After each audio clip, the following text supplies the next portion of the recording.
Continuamos con Nicolás Lúcar en Exitosa.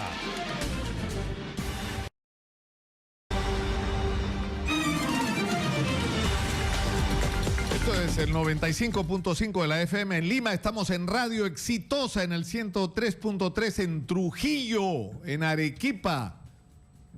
104.9, estamos en todo el país, en el 95.1 en Huancayo, en el 103.9 en Talara.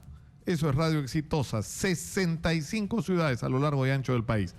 Y vamos a hablar de un tema espinoso y sobre el que no tenemos derecho a cometer errores, que es el tema de Sendero Luminoso. El Movadez está con nosotros Roberto Queabra, exministro de Defensa.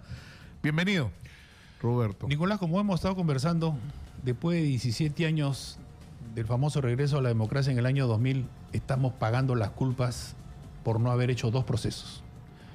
Un proceso de la guerra a la paz. Derrotada militarmente las dos organizaciones subversivas, el Estado tenía que decir qué vamos a hacer con los desplazados, los retornantes, los arrepentidos y con todos aquellos que van a ir cumpliendo su condena. Y el otro era el volver al Estado de Derecho, después de que se señala que en el 92 todas las instituciones del Estado fueron afectadas. Y lo que estamos pagando es esa debilidad institucional.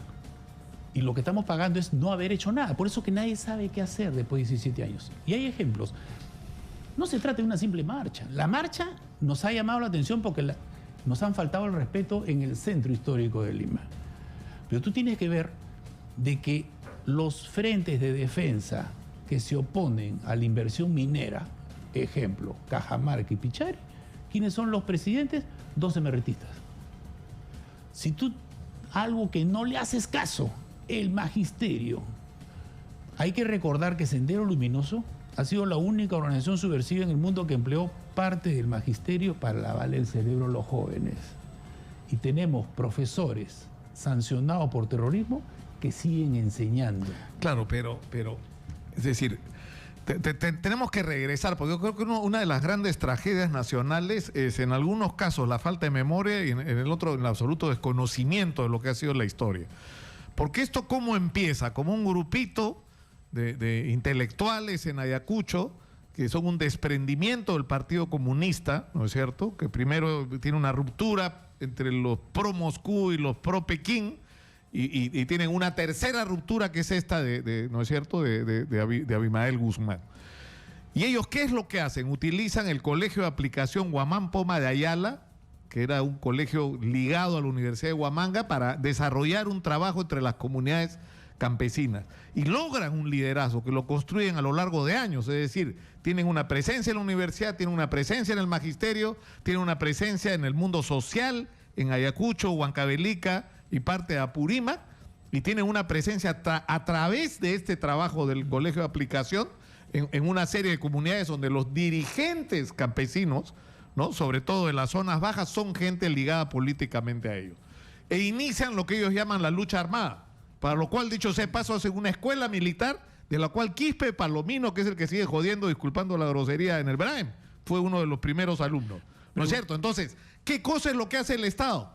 Dice, son abigeos. Son abigeos. ¿No? Por eso. Y pasó el año 80, porque esto empezó 81, 82. Ya. Lo que hay que conocer es que Sendero quería tomar el poder por la fuerza y tenía dos grandes fases. En una primera fase, destruir el Estado peruano. Y sobre la destrucción del Estado peruano, sembrar esta República Nueva de Democracia. Se demora 3 años. ¿Por qué actúan en Ayacucho, en Huancavelica, Apurímac? Porque era la zona más abandonada del país.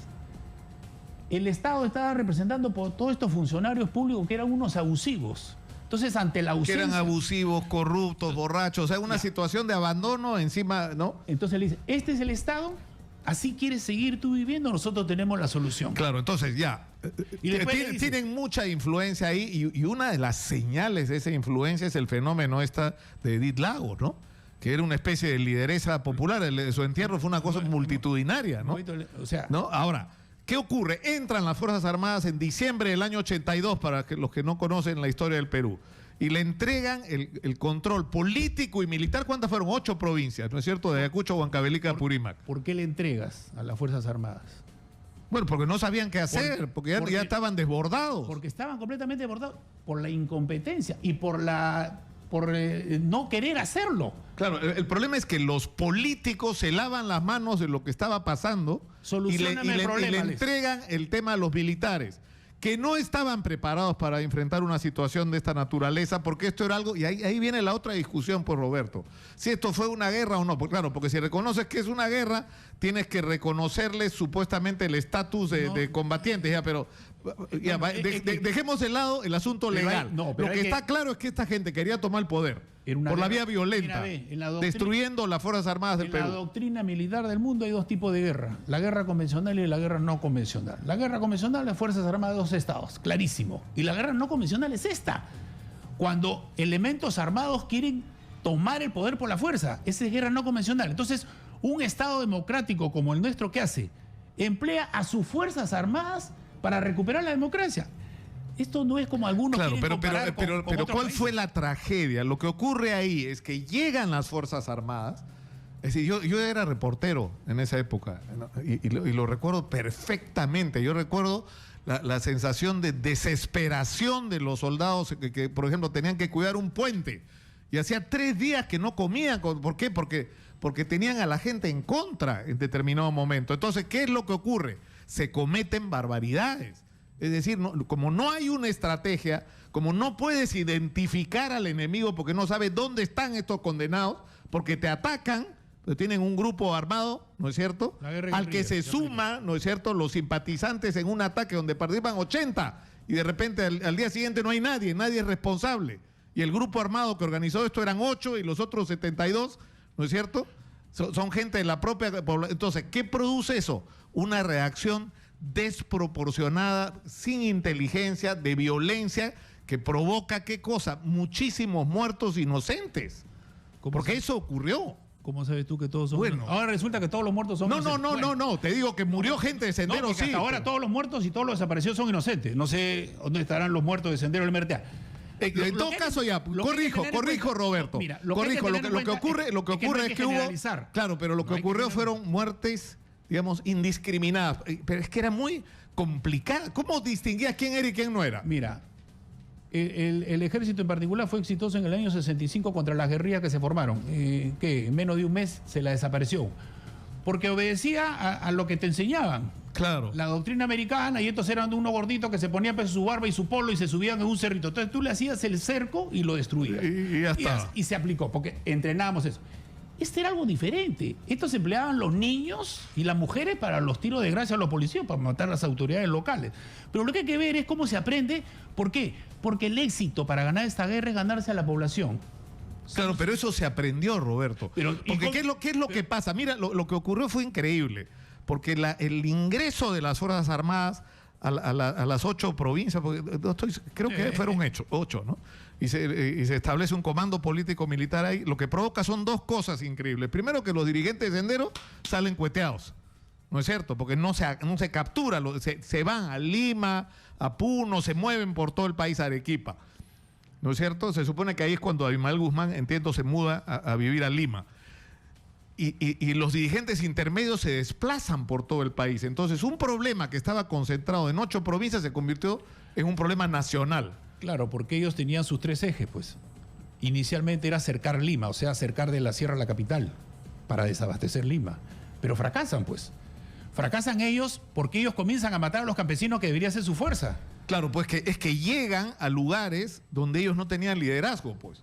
Donde el liderazgo de las organizaciones campesinas y sociales eran de otros grupos de izquierda. Por eso a los primeros que matan es a los otros grupos de izquierda que no estaban con ellos. Y eso es lo que crece resentimiento, ¿no? Por eso es que el ejército facilita la acción al formar los comités de autodefensa, que no se formaron solitos.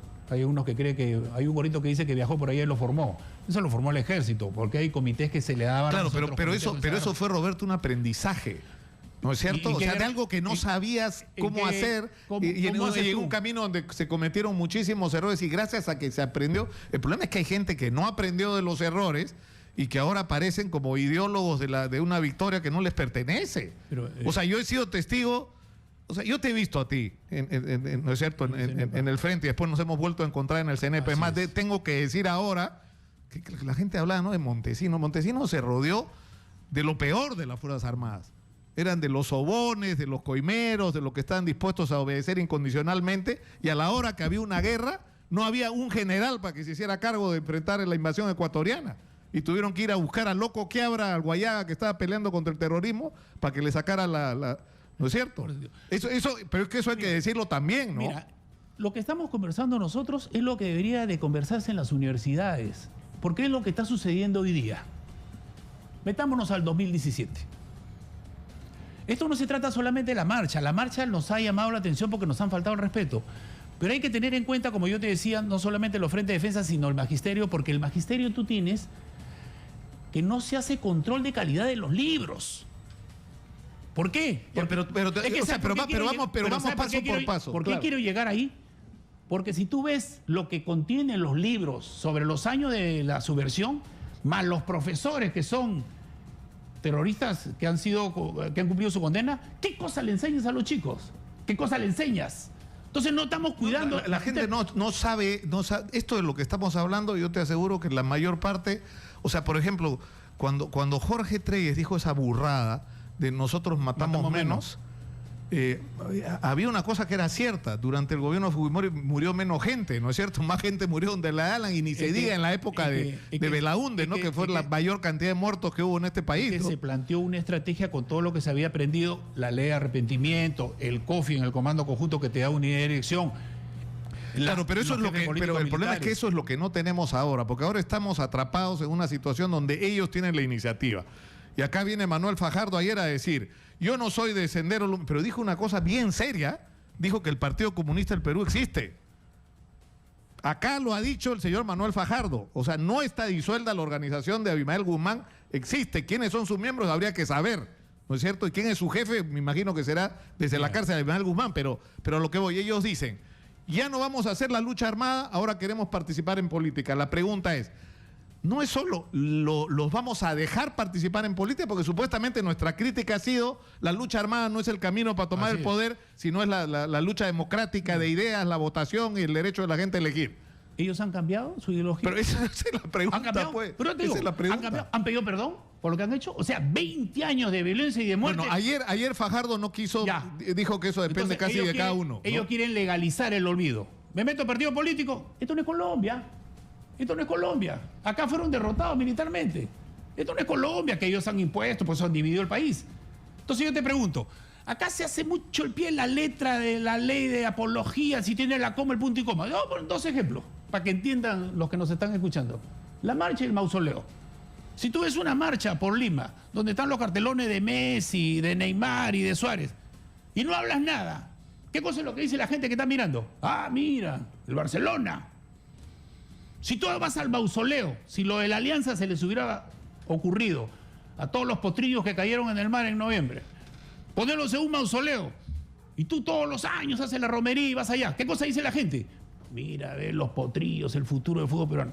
Si tú pones en un mausoleo 80 terroristas, sin necesidad de hablar, ¿cuál es el mensaje sublime? Claro, ya, pero eso, ¿cuál es el mensaje sublime? Roberto, igual eso es estar a la defensiva. No. La pregunta es, ¿cuál es nuestra estrategia? Y la estrategia te enfrenta a problemas sumamente serios. O sea, yo creo que la estrategia tiene que incluir con que todos los políticos que han metido la mano tienen que ir a la cárcel.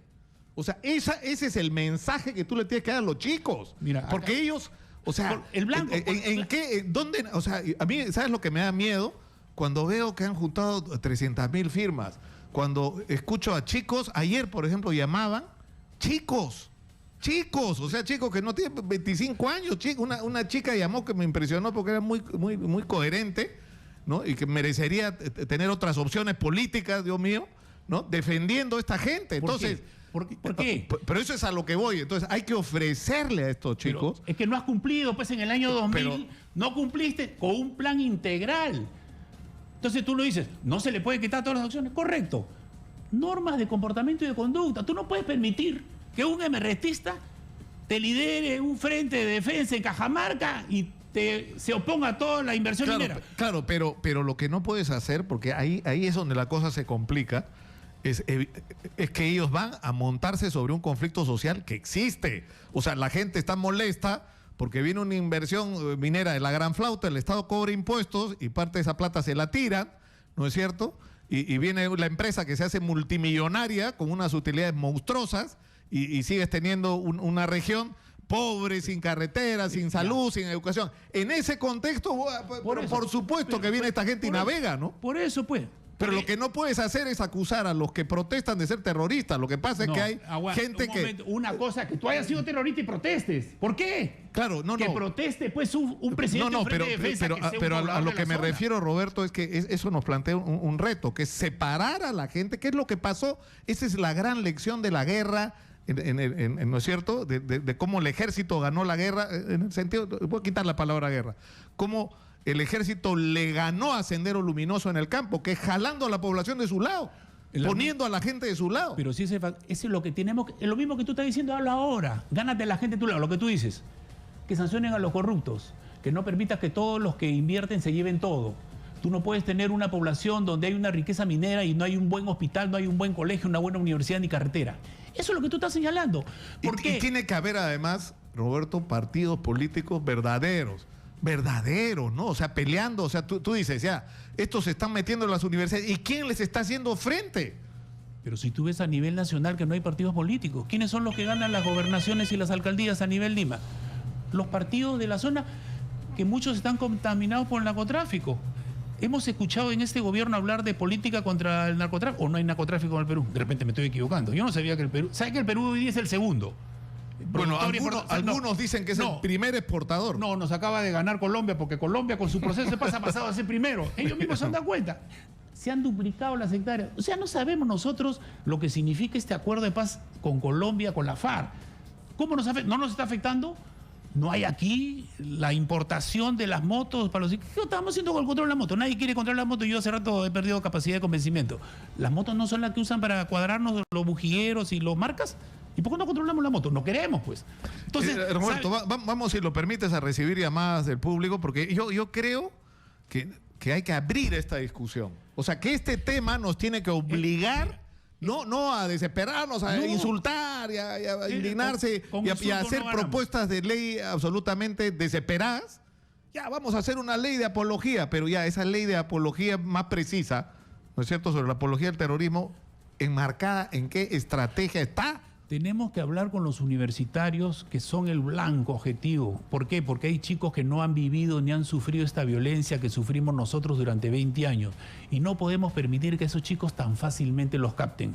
Ellos deben escuchar todas las opiniones, todas las versiones. Vamos a abrir el teléfono. Te voy a decir algo, ¿eh? Yo te respeto mucho porque yo te he visto fajarte. ¿Me entiendes? A mí no me van a contar historias. Y yo he sido periodista en la época que hay un montón de gente que habla ahora. Yo dirigí un programa de televisión. ¿Tú crees que alguien se quería sentar en televisión a hablar contra Sendero Luminoso? Más fácil era hacer Nadie. Más fácil era hacer el general victorioso, ese cómo se llama, Hermosa, anda a ver si se quería sentar a hablar contra Sendero Luminoso. Nadie quería sentarse a hablar contra Sendero Luminoso en televisión. Se morían de miedo. Si tenemos llamadas del público en la línea, adelante, por favor. Nicolás, muy buenos días. Buenos días. Te saluda un ex estudiante de San Marcos. Adelante, primero hombre. para felicitar al general invitado, que siempre las veces que ha tenido intervenciones tanto en televisión como en radio, ha sido muy tajante, muy objetivo. La verdad de todo esto es que a veces la culpa de gobiernos que no han tenido una autoridad permanente en lo que es el tratamiento de la educación. Todo esto pasa por la propia ignorancia que hay de la historia. Y es cierto lo que dice el general, hay que revisar los libros.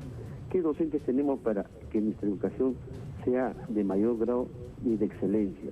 No hay. Los profesores, por ejemplo, si alguien me pregunta, en mi zona donde vivo, San Juan de Gancho, ¿qué tiene que hacerse? 30% me quedo, el 70% lo saco. Tiene que haber un gobierno con, digamos, una autoridad imponente.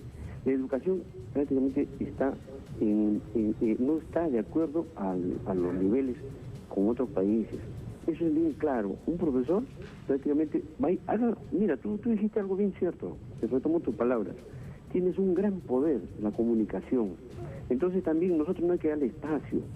Nosotros de entrevistar, ustedes, con mucho respeto que tengo a ti por tu versión periodística, no invitar, no darle cabida a esos señores líderes, pseudo líderes, porque realmente lo que han hecho ha habido matanza, no encierra, como dice el general, es apropiado ese término. Entonces hay que enseñar. Las universidades, San Marcos, Villarreal, ¿qué se ha enseñado ahí? 2 versiones, nada más. Ahora, en San Marcos sigue habiendo eso. Mire, yo estoy pensando sobre lo que dice, ¿sabes? Y yo creo que lo que voy a hacer, si es que esto fuera posible, es traer a estos chicos. No traer estos viejos carcamanes que tienen una responsabilidad que no asume, sino traer a los chicos. Tiene razón. Para discutir con ellos. Tiene razón el señor, porque es algo que también tenemos que hacer una autoevaluación. Estos viven de la propaganda. Agitación y propaganda. Estos te hacían un atentado chiquito y los medios de comunicación lo hacían grande. Entonces, si tú tienes una deficiente educación, como señala bien claro, y eso es algo que coincidimos, no hay profesores, no hay libros, y encima le haces propaganda, ya pues, entonces perdemos. Vamos a recibir más llamadas. Adelante, por favor, escuchamos. Muy buenos días. ¿Aló, señor Lucas? Adelante, ¿Aló? por favor. ¿Aló? Sí, adelante. ¿Cómo está? Felicitarle, señor Lucas, ¿no? No sé por qué el señor que está ahí hablando se pone prepotente, ¿no? Ya, la historia... ¿Será porque es militar? No, será, pues, no, por militar no. Soy del Callao y los Callao hablamos fuerte porque las olas del mar no dejan escuchar. Sí, es que el señor no ha sufrido la pobreza, pues. ¿Y cómo sabe usted? ¿Usted me conoce? Así es. Ya, No, mire, la cuestión no es discutir, pues. La situación es acá. Lo que don Lucas está haciendo es los medios de comunicación está ayudando. Muy bien. El señor dice acá que los mineros él generaliza. Señor, acá la mala administración, como dijo el señor Lucas, ¿por qué no esos presidentes están adentro? ¿Cómo ellos son corrompidos, que roban al país y no le dicen nada, no? Yo soy una persona que también me he superado a través de mi estudio. ¿Va a cambiar el país? No cambia nada. Y yo que a mis hijos les voy a decir toda esta situación de corrupción que hacen y se ríen de la novedad, nos tiran en la cara. ¿Qué justicia para esta situación que venimos pasando? Yo soy del Valle del Lurín. Señor, ahí Sedapal contamina el río. Las empresas se han posesionado a las acequias. ¿Qué justicia? Acá le presenta a uno a la municipalidad, se ríen de la novedad. Acá no hay justicia, señor, acá vivimos en una injusticia. Y la situación acá hay que... Ese es el tema también, pues. El tema es que la gente ve que no se sanciona la corrupción, la gente ve todo esto, lo mismo que en los años 80 y 70, entonces... Pero es que es eso, pues, el problema es que la corrupción ya es dañina, pero la corrupción sumada a la impunidad se convierte en subversiva. Porque eso indigna a la gente. Eso es lo que molesta. Entonces tendríamos que empezar por ahí, que acá caiga quien caiga. Es lo primero, o sea, la primera vacuna contra Sendero Luminoso y cualquier otra el resurgimiento de Sendero es esa. Por eso yo te decía que la democracia castiga la corrupción. En Ayacucho, ¿por qué prendió Sendero Luminoso ahí? Por los abusos del Estado del Perú, que estaba representado por los funcionarios públicos. Es lo mismo que tenemos ahora. Si ahora tú no tienes un ejemplo y ves que la corrupción unos sí y otros no, entonces generas este No, rechazo. pero además hay otra cosa que es bien importante, que es introducir, es decir, el tema que acá a mí me ha llamado mucho la atención, en el buen sentido de la palabra, la iniciativa de Walter Gutiérrez, el defensor del pueblo. Dice, ya estamos hablando de reconstrucción, ¿no? Que la reconstrucción, que las empresas que van a meter dinero van a construir carreteras, ya. Escúchame, hay 700.000, 600.000 personas, de las cuales 400.000 literalmente no tienen que comer. ¿Qué cosa? ¿Cómo vamos a...? Entonces hay que pensar en la gente. Los políticos tienen que pensar en la gente. El factor humano, pues. Sí, vamos a interrumpir, Roberto, un momentito, porque hay Sofía Gallegos está en el Callao, donde ha ocurrido una tragedia, hay un derrumbe, hay 3 personas sepultadas. Ella tiene información de último minuto. Adelante, Sofía. Gracias, Nicolás. Así es, hemos llegado a la provincia constitucional del Callao. Estamos exactamente en la avenida Marco Polo, cuadra 2, tal como tú lo has indicado. Esta mañana se registró un derrumbe de una casa que a la vez también hacía función de una tienda. Son 3 personas, pues, las que quedaron atrapadas y que afortunadamente dos albañiles ya han sido evacuados al Hospital Carrión, y el dueño de esta tienda, quien vive aquí, también fue evacuado a tiempo. Señor, buenos días y bienvenido a Radio Exitosa. ¿Cómo sucede esto? Sí, así como viene la manifestación, ¿no? Ya como son paredes antiguas, que han querido construir ahí, la han debilitado la pared que ya no resistió, ¿no? Además de ello, estamos observando que al costado pues estaba haciendo aparentemente una obra de construcción. ¿Esto también posiblemente haya podido influir de repente al debilitar las estructuras de las paredes? Claro, a raíz de eso es donde se ha venido la pared, ¿no? Porque no estaba así la pared. Cuando ya empezaron a hacer construcción comenzó a rajarse hasta que ya no resistió. Esta construcción pues, consta con orden y todo caso, ha hablado con las dueñas y que realmente... Nada, ni con nosotros, ni Pero la dueña está acá, ¿le han dicho algo, ha mencionado? No, todavía no, sobre todavía no hemos conversado sobre eso, ¿no? No estoy pidiendo. Los dos albañiles, para entender un poco, los dos albañiles quienes afortunadamente la auxilian a ustedes, ellos resultan heridos. Entonces, Así es, sí. Voluntariamente ellos entraron a darme la mano, pero todo ocurrió rápido, ¿no? Ahí no me había visto. bien, señor, muchísimas gracias por conversar con Radio Exitosa. Repetimos, Nicolás, afortunadamente esas 3 personas quienes quedaron atrapadas en su momento del derrumbe, 2 de los albañiles han sido evacuados al Hospital Carrión y el señor César Tarazona se encuentra ileso.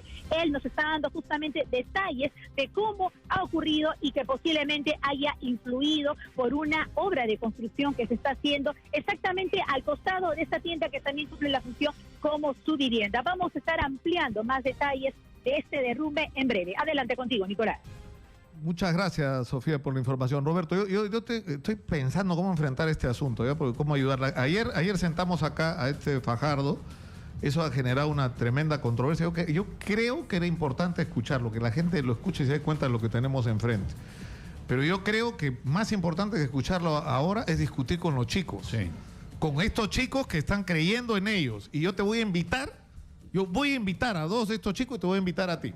Ahí conversamos con los chicos. Para hablar con ellos. Porque yo creo que eso es nuestra responsabilidad. Para saber cómo es que los captan tan fácilmente, ¿no? Para saber cómo 20 años de violencia y destrucción, cómo no ha calado en la mente de sus padres, de sus hermanos mayores, ¿no?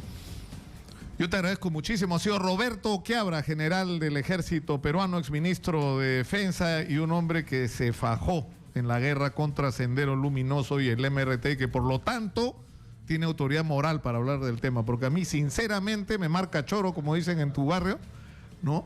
Que haya gente que ahora se llena la boca de palabras. Yo no me acuerdo de haberla visto, cuando acá reventaban las bombas y vivíamos en apagones y con que salir de Lima era jugarse la vida simplemente, ¿no? Y modestia aparte, mi generación de periodistas, nosotros nos la fajamos. Nosotros estuvimos ahí donde ir a cubrir un paro armado era la posible que no podía regresar. Que tal vez no regreses. Corresponsables de guerra que aprendieron en el camino. Por supuesto. Y que pensamos que los balazos no nos iban a caer. Sí. Claro que caían. Muchas gracias, Roberto, por estar con nosotros. Gracias, Nicolás, a ti. Un abrazo. Vamos a la pausa, vamos a regresar con más, pero antes un mensaje de nuestro auspiciador. Esta vez para los conductores y taxistas que hacen uso de aplicaciones de celular para prestar su servicio. Se ha abierto el registro de una nueva empresa, se llama Subix, SV grande YX. Subix es tu mejor alternativa porque nadie te ofrece que puedas ganar tanto como con Subix, por una razón muy simple. Te cobra el menor porcentaje de todo el mercado. ¿Y qué te da a cambio? La más moderna tecnología en tu aplicación y la garantía de seguridad para tus pasajeros. Infórmate tú mismo y sorpréndete ingresando a www.subix.com. Regresamos.